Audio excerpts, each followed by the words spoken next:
You're listening to the Dare to Love podcast with your hosts, Sonica Tinker and Christian Peterson, founders of LoveWorks.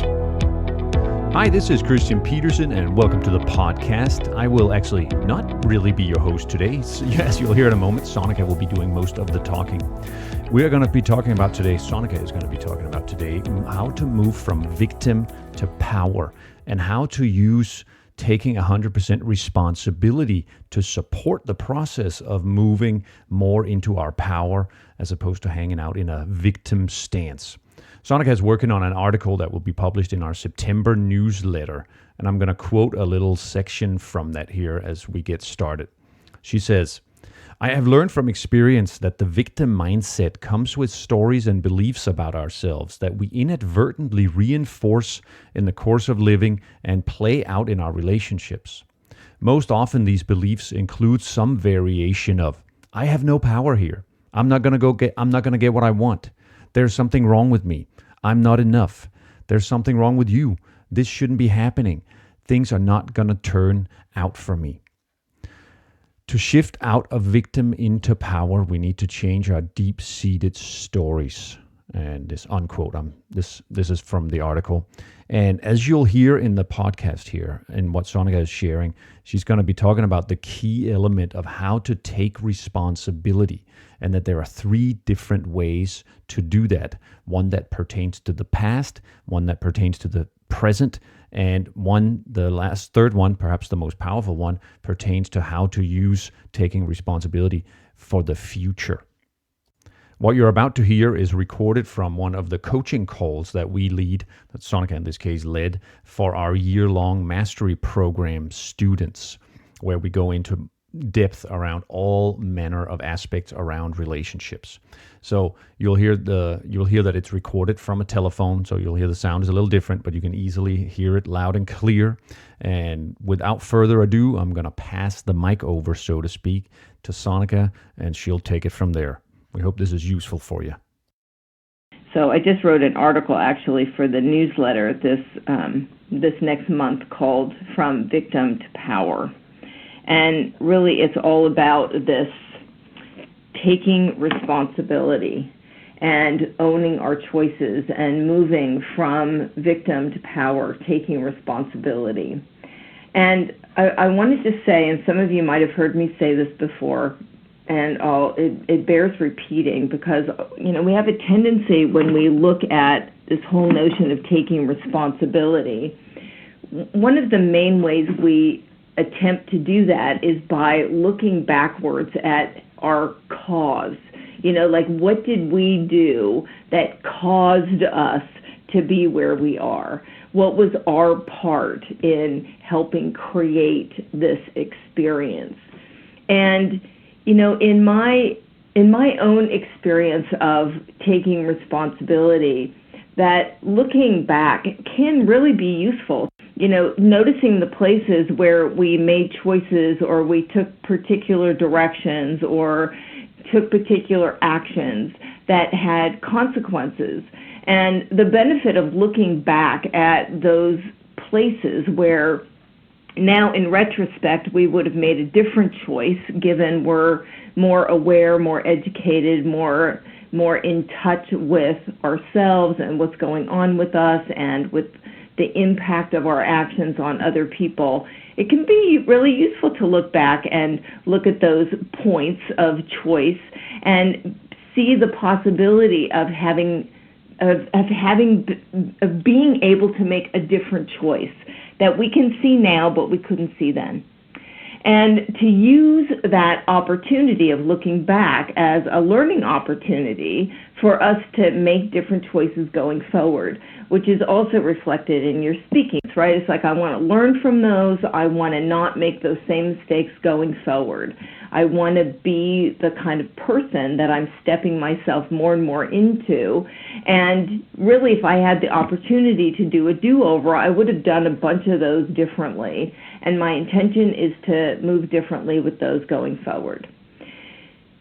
That said, a lot of times when we look back at cause, it is also tightly connected to blame and self-deprecation and, blaming ourselves, criticizing ourselves, putting ourselves down for the mistakes that we made.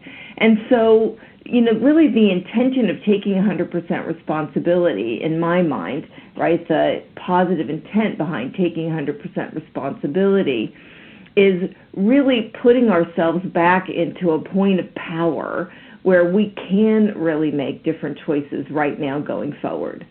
And when we are looking back at our mistakes and the choices that we made that we now may have regrets about or can see differently, when that is closely tied to blame and kind of putting ourselves down, criticizing ourselves, self-loathing, shame, blame, then it does the opposite. It doesn't have us feel empowered to take responsibility. It has us feel disempowered. And part of what has us feel disempowered when we look at it from a certain point of view is that we can't physically reverse time and go back and do it all over. So from a certain point of view, we are left with the consequences of those actions and those choices, and we get to keep dancing with those consequences. So again, when we're using that way of looking at taking responsibility, we want to make sure when we're looking back at our impact, we want to use it going forward to learn from and grow ourselves around, and even to use it to potentially go back and do do-overs or offer apologies and amends and repair the damage that was done, so that we do create a new space for us in the present and a new possibility for the future going forward. There are a couple of other ways to take responsibility, and one is to look at, well, what am I doing now? We just, a lot of people are completing their mastery program for the year, so we've started having completion conversations with people. And we were speaking with a woman yesterday, and she said, one of the best things I got out of the program is this whole idea of being in the moment and looking at what can I do now. Instead of always being caught up in the past and memories and regrets, or always living only in the future for something we hope is going to change later, that she really appreciated this whole focus on, okay, I want to have this experience. What can I do now to create this different experience? And that is another way to take responsibility, is just to look at what action can I take right now. Because every second of every day is an opportunity to have a fresh start, to make a new choice, to be the person we want to be. And that is also where we have power, right? We have power to make a different choice right now, and we can use what we learned from the past to inform the choices we make for the moment going forward. My favorite way, really, of taking responsibility is this commitment to use everything to empower my own and other people's full potential as best as possible. It's kind of one of the tenets, you could say, that I orient myself around, is how can I use this? How can I use this to feed my full potential? And that includes having compassion and forgiveness for myself for not knowing better before. I couldn't know better before. You couldn't know better before. None of us could have known better before, because our life experience and education didn't allow us to have the wherewithal, the information, the background experience to make those different choices back then. And it's actually because we went through those experiences that we can now see things from a different point of view. Most of us have grown from our previous mistakes and have learned from them. That is what makes us the more we learn from those, the more we can step into a fuller version of ourselves, of our real self, of our full potential self.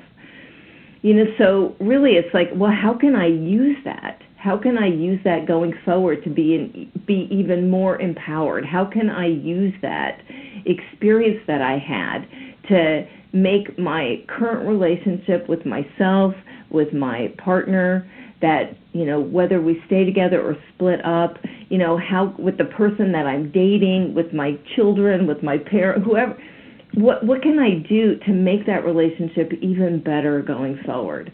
And to live inside this commitment to use that to the benefit of, myself and my family and my workmates. So, responsibility really is this opportunity to step into power. And I want to say one more piece here, and then we'll open it up for some more dialogue. And that is this tendency towards feeling powerless and victim. So a lot of you have heard me say, give yourself to love, right, when we talk about the stimulus makeup reaction, right, that the meta beliefs that are, or our meta makeups that are playing out in the background whenever we are triggered is some version of, I'm not going to get what I want here. I have no power. There is something wrong. And our tendency, especially when life isn't a match to our expectations, our tendency is to jump over into victim. I'm not getting what I want, which means I'm probably not going to get what I want. I didn't want to create this, but I did. So somehow that translates into I'm powerless, obviously, because if I was powerful, I wouldn't have created this in the first place. Since I did, I must not have any power. And if I don't have any power, then that means I don't have any power over this moment or on the next moment. So, I was sharing in this article how when I was a kid and I would sit on the bus on the way to school, I used to always fantasize about like these horrible victim stories where people were rushing in to take care of me and show me how much they loved me. It was like these little drama scenes that I was always playing out. And I remember years later, I was like, isn't that interesting? I'm always the victim. I'm never the hero. And I realized actually how much I had victim and love kind of tied together, like they were the same for me. When I felt victimized and in pain, that somehow feeling victimized and in pain was this call for love. And I really expected that when I was in victim and in pain, that people would rush in to love me, that was the avenue or the path to love.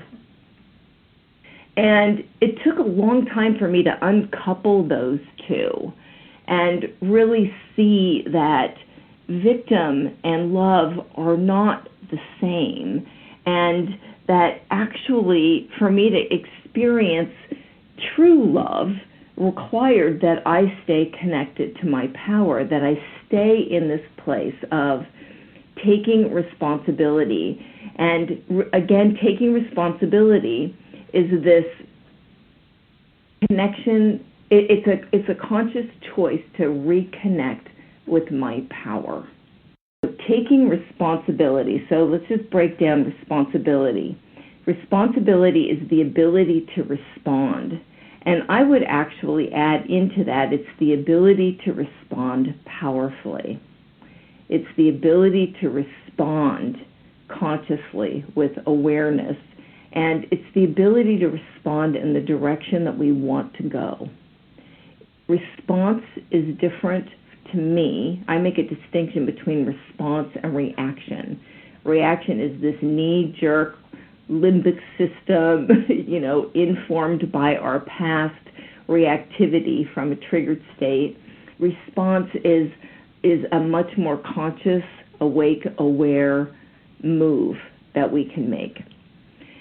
To take responsibility, and I always say responsibility is something to take, it's not something to give, because to give it often implies blame, right? Like, you need to take responsibility, is usually me avoiding taking responsibility.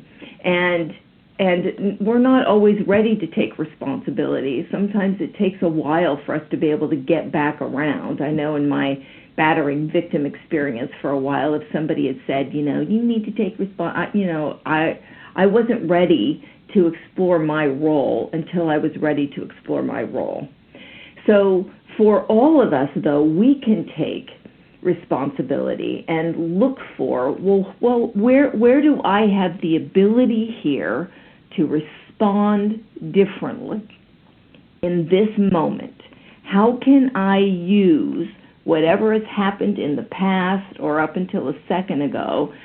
How can I use this to empower myself and to empower and improve my experience and my experience in relationship?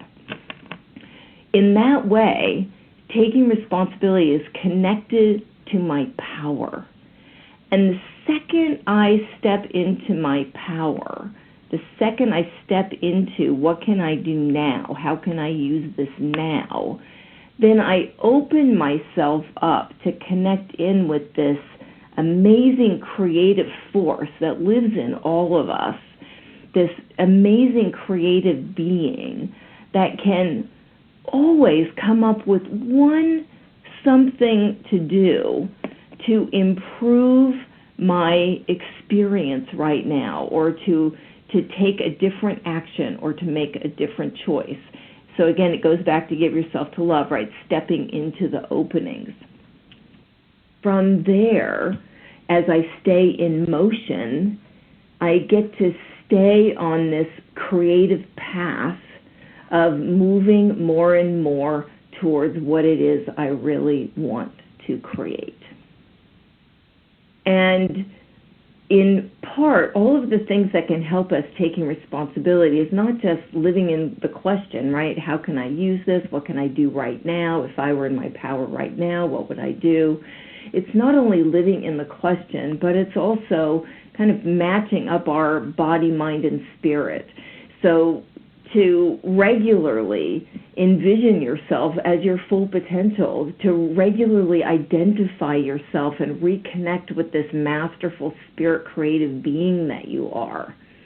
It's matching it up with postures, which we'll play with at the energy dance, right, that call forth this full potential being in yourself.